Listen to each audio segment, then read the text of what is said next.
वाडीवरी police ठाण्याच्या हद्दीतील सर्वच्या जंगलात एका तरुणीचा अर्धनग्न अवस्थेत मृतदेह आढळला होता.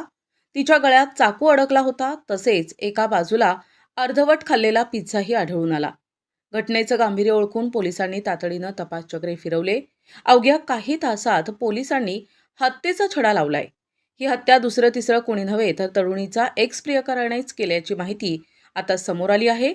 आपल्या प्रियसीचा दुसऱ्या मुलासोबत प्रेमप्रकरण सुरू असल्याचे कळल्यावर अथर्व देशमुख याने मित्रांच्या मदतीने प्रेयसी संस्कृती काळे हिचा काटा काढला, असं पोलीस तपासात समोर आलंय.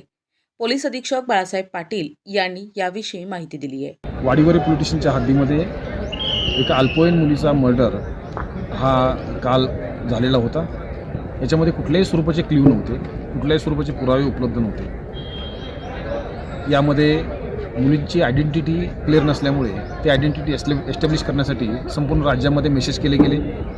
याच्यामध्ये आम्हाला civil line police station Akola या ठिकाणी एक मिसिंग दाखल आहे याची माहिती मिळाली. त्या मिसिंगच्या आधारे त्या मिसिंग व्यक्तीच्या आईवडिलांना संपर्क केला असता व त्यांना फोटो दाखवला असता त्यांनी ही मयत मुलगी ही त्यांचीच असल्याचं कबूल केलेलं आहे. त्याच्यानंतर त्यांना जे संशयित आरोपी वाटत होता त्या संशयित आरोपीचा शोध घेतला असता तो सातपूर हद्दीमध्ये सातपूर कॉलनी या भागामध्ये संशयित पद्धतीने फिरताना रात्री उशिरा सापडला. त्याला विचारपूस केली असता त्यांनी गुन्ह्याची कबूल दिलेली आहे. मयत मुलगी ही त्याची मैत्रीण होती.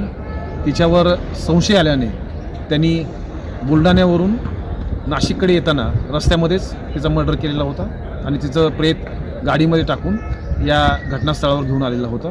त्याला साथ देणारे आणखी काही लोक आहेत, काही व्यक्ती आहेत. त्यापैकी एका व्यक्तीला ताब्यात घेतलेलं आहे. इतर काही साथीदार आहेत का याची माहिती घेण्यात येत आहे. सर्व संबंधित जे पुरावे आहेत ते जमा करण्याचं काम सुरू आहे.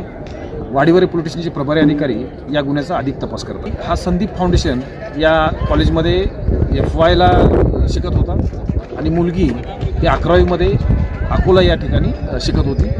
हॉस्टेलला राहत होती मुलगी आणि हा मुलगासुद्धा या ठिकाणच्या संदीप फाउंडेशनमध्ये प्रायव्हेट रेसिडेन्समध्ये राहत होता. आणि मुलगी दोन्ही बुलढाणा जिल्ह्यातील रहिवासी आहेत. त्यांचे दोघांचे आईवडील हे जवळचे मित्र आहेत अशी प्राथमिकदृष्ट्या माहिती मिळते आहे आणि त्यांनी हे प्रेम प्रकरणातून अशा स्वरूपाचा टोकाचा निर्णय घेतलेला आहे. आरोपी अथर्व देशमुख काही वर्षांपूर्वी नाशिक त्र्यंबकेश्वर रोडवरील एका नामांकित कॉलेजमध्ये प्रथम वर्षाचे शिक्षण घेत होता. याच काळात त्याची पीडितेशी ओळख झाली होती. याच ओळखीतून दोघांमध्ये प्रेमसंबंध निर्माण झाले होते. दोघेही बुलढाणा शहरातील असल्यामुळे ते एकमेकांना ओळखत होते. पण अलीकडेच काही कारणास्तव दोघांमध्ये अंतर निर्माण झालं होतं.